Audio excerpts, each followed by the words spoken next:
राजेश जी, जब Indian express ने यह खबर छाप दी और पूरी तरीके से खबर को गलत बता दिया, उसके बावजूद भी ब्रेजन आउट करने की कोशिश क्यों?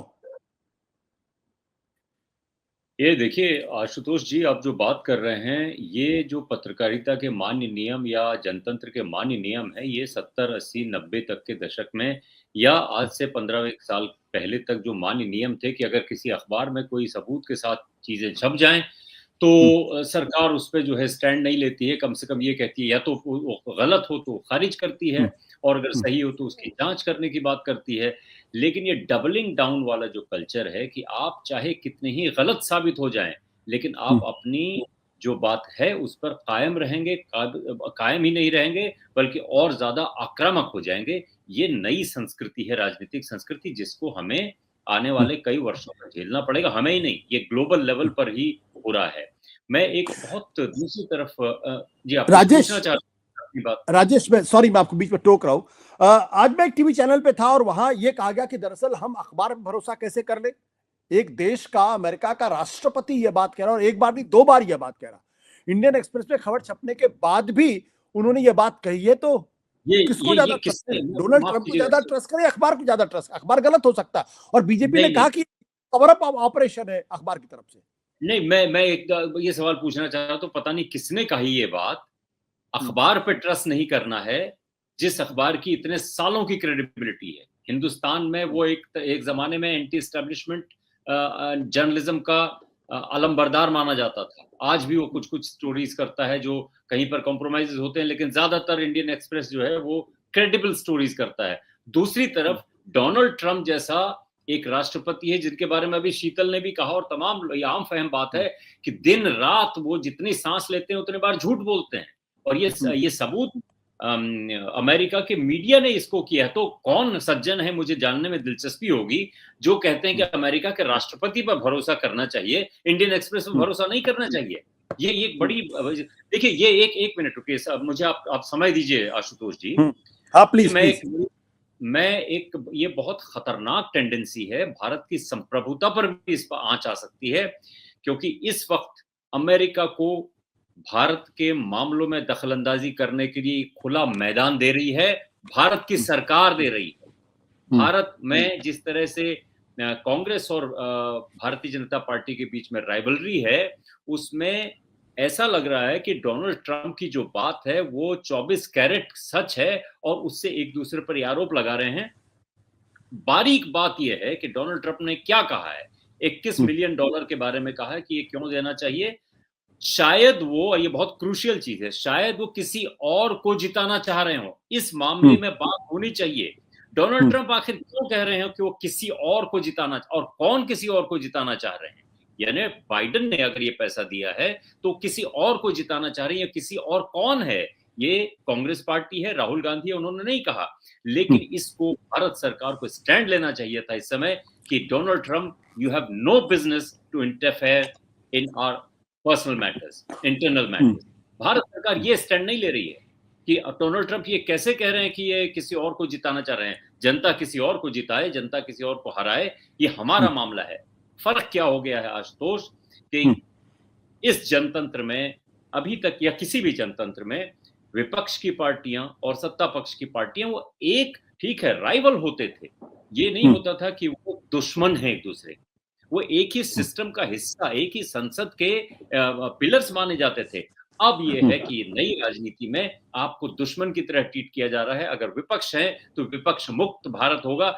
किसी भी छोटा सा मौका मिले डिस्क्रेडिट करने का, पूरे विपक्ष को छोड़ दीजिए, राहुल गांधी की बहुत सारी कमजोरियां हो सकती हैं, लेकिन पूरे विपक्ष को डिस्क्रेडिट करने के लिए ये एक डेमोक्रेसी का जो ढांचा है उसी को तोड़ना, मरोड़ने की ये कोशिश, मुझे तो यही लगता है।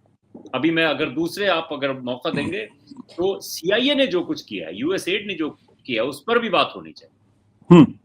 बिल्कुल, आपने कहा यूएस पर भी बात होनी चाहिए, बट आपको क्या लगता है ये राहुल गांधी पर ट्रेटर बताने की जो कोशिश है, एक नैरेटिव, देखिए सारी राजनीतिक पार्टियां एक दूसरे नेताओं के खिलाफ नैरेटिव बिल्ड करने की कोशिश करते हैं, बिल्कुल नया नहीं है, लेकिन बार बार जब आप ट्रेटर साबित करने की कोशिश करते हैं, उसके पीछे की मंशा क्या हो सकती है और क्यों ये किया जा रहा?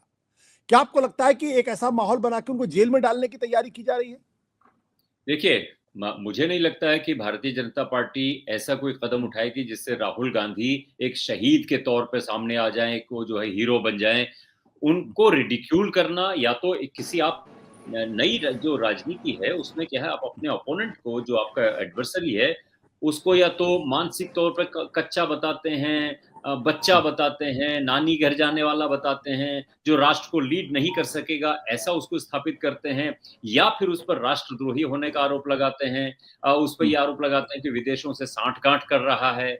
ये राहुल गांधी से क्या है, देखिए राहुल गांधी की जो ट्रेजेक्टरी है, उससे मुझे लगता है कि भारतीय जनता पार्टी थोड़ा सतर्क और अलर्ट हुई है। 240 सीटों में आने के बाद उनको लगता है कि अगर इस पर हम सख्ती से नहीं डबल डाउन करेंगे तो हो सकता है राहुल गांधी की इमेज बहुत चमक जाए और वो राइवल के तौर पे और चैलेंजर के तौर पे सामने आ जाए।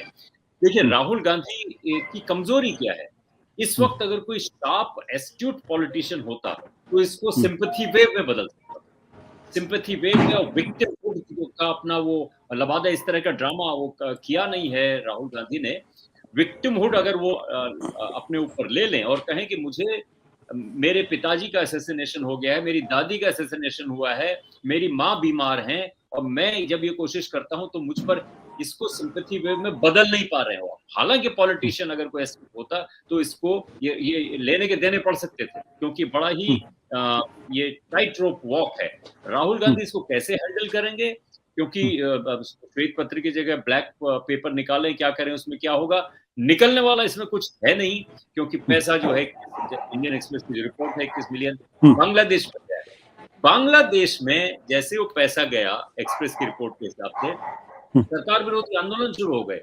सीआईए ने ऐसा, हम बचपन से सुनते आ रहे हैं, भारत के एक पूर्व प्रधानमंत्री पर आरोप लगा है, नाम वाम खैर क्या लेना, अब हर्षमूर्ति जो है वो बाकायदा है सीआईए के लिए काम करने के लिए।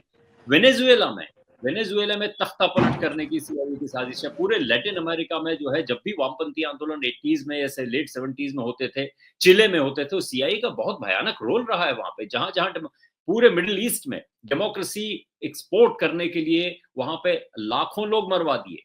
ये वो अमेरिका है, उसको जो है भारत सरकार इजाजत दे रही है। वहां के राष्ट्रपति को पहली बार एडमिट किया है किसी राष्ट्रपति ने कि हम फकत एक थोड़ी देर के लिए भूल जाइए कि डोनाल्ड ट्रंप राष्ट्रपति है, राष्ट्रपति अमेरिका की एडमिट कर रहे हैं कि हिंदुस्तान के चुनाव पर अमेरिका का दखल होता है। ये बहुत ही गंभीर और भारत की जो है संप्रभुता पर असर डालने वाली बात है। ये सरकार को, नरेंद्र मोदी की सरकार को इस पर कड़ा रुख अपनाना चाहिए।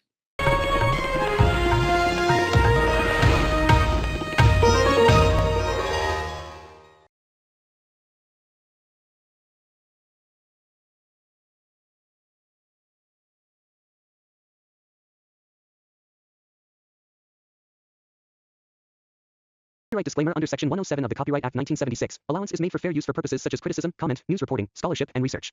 Fair use is a use permitted by copyright statute that might otherwise be infringing.